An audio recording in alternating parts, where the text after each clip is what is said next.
Panorama group, जो सोचता है वो करता है। आपके अपने सपनों का आशियाना। दिल्ली की राजनीति में एक ऐतिहासिक बदलाव देखने को मिला है।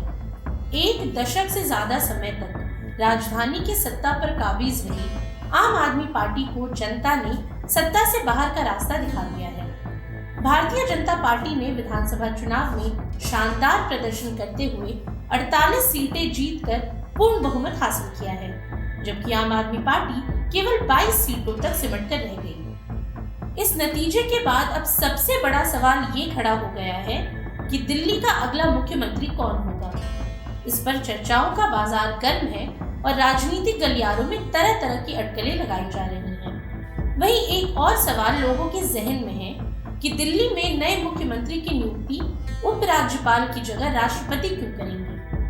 चलिए इस वीडियो में हम आपको इस सवाल का जवाब देंगे। गौरतलब है कि पिछले कुछ वर्षों से दिल्ली में आम आदमी पार्टी की सरकार थी और अरविंद केजरीवाल मुख्यमंत्री पद पर काबिज थे, लेकिन इस बार जनता ने बदलाव का मन बनाया और भाजपा को सत्ता की कुर्सी सौंप दी। वहीं चुनावी विश्लेषकों का मानना है कि भाजपा ने रणनीतिक तरीके से अपनी पकड़ मजबूत की और जनता की भावनाओं को भांपते हुए चुनावी मुद्दों को सही ढंग से बुलाया। नतीजा ये हुआ कि दिल्ली में लंबे समय के बाद भाजपा की वापसी हुई और उसने अपने पारंपरिक वोट बैंक को फिर से मजबूत किया। खास तौर पर पंजाबी, बनिया, झुग्गी झोपड़ी में रहने वाले लोगों का झुकाव भाजपा की तरफ बढ़ा, जिससे पार्टी को जबरदस्त समर्थन मिला। वहीं दिल्ली में मुख्यमंत्री पद की नियुक्ति को लेकर एक रोचक पहलू सामने आता है। आमतौर पर राज्यों में मुख्यमंत्री की नियुक्ति राज्यपाल द्वारा की जाती है, लेकिन दिल्ली क्योंकि एक केंद्र शासित प्रदेश है, इसीलिए यहाँ की प्रक्रिया थोड़ी अलग है। दिल्ली के मुख्यमंत्री की नियुक्ति भारत के राष्ट्रपति द्वारा की जाती है और न कि उपराज्यपाल द्वारा। दरअसल संविधान के अनुसार केंद्र शासित प्रदेश होने के नाते दिल्ली में मुख्यमंत्री की नियुक्ति राष्ट्रपति द्रौपदी मुर्मू करेंगी। हालांकि ये प्रक्रिया उपराज्यपाल विनय कुमार सक्सेना की सिफारिश के आधार पर पूरी होगी। जब भाजपा अपने मुख्यमंत्री पद के उम्मीदवार के नाम को अंतिम रूप दे देगी, तब लेफ्टिनेंट गवर्नर इस नाम को राष्ट्रपति के पास भेजेंगे और उनकी मंजूरी के बाद नए मुख्यमंत्री को पद और गोपनीयता की शपथ दिलाई जाएगी।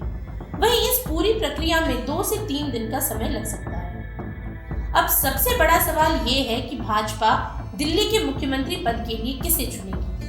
पार्टी जातिगत समीकरणों, अनुभव और राजनीतिक रणनीति के बीच संतुलन बनाते हुए किसी सरप्राइज कैंडिडेट को भी आगे ला सकती है। भाजपा का मजबूत वोट बैंक पंजाबी, बनिया और झुग्गी झोपड़ी में रहने वाले लोग समेत अन्य समुदायों से मिलकर बनता है। नई दिल्ली संसदीय क्षेत्र में 7 सीटों पर जीत ने भी यही संकेत दिया कि जनता ने भाजपा को लेकर काफी भरोसा जताया। पार्टी अब इन सभी फैक्टर्स पर विचार करने के बाद मुख्यमंत्री के नाम पर अंतिम मुहर लगाएगी। अब गौरतलब है कि दिल्ली में सत्ता परिवर्तन के साथ ही एक नया राजनीतिक अध्याय शुरू हो चुका है। भाजपा की सरकार जनता की अपेक्षाओं पर कितना खरी उतरती है, ये आने वाले समय में पता चलेगा। लेकिन इतना तय है कि इस चुनावी नतीजे ने दिल्ली की राजनीति में एक नया मोड़ ला दिया है। जनता ने ये संदेश दे दिया है कि वह एक स्थायी रूप से किसी भी दल के साथ बंधी हुई नहीं है, बल्कि जो पार्टी उनके हितों को बेहतर ढंग से समझेगी और उनके लिए काम करेगी, वही सत्ता की कुर्सी पर बैठेगी। अब सभी की नजरें इस पर टिकी हैं कि भाजपा किसे दिल्ली की कमान सौंपती है और ये नई सरकार राजधानी के विकास में किस दिशा में आगे बढ़ती है। आज के लिए इतना ही। ये सामग्री आपके लिए जुटाई थी उर्वशी शेखर ने और वीडियो संयोजन किया था राहुल कुमार ने। ये वीडियो आपको कैसा लगा हमें कमेंट सेक्शन में जरूर बताएं और ऐसे तमाम रोचक जानकारियों के लिए बने रहिए न्यूज़ 8 के साथ। और अब तक अगर आपने हमारे YouTube चैनल को सब्सक्राइब नहीं किया तो अभी जाकर करें और Facebook पर हमारे पेज को लाइक और फॉलो करना ना भूलें।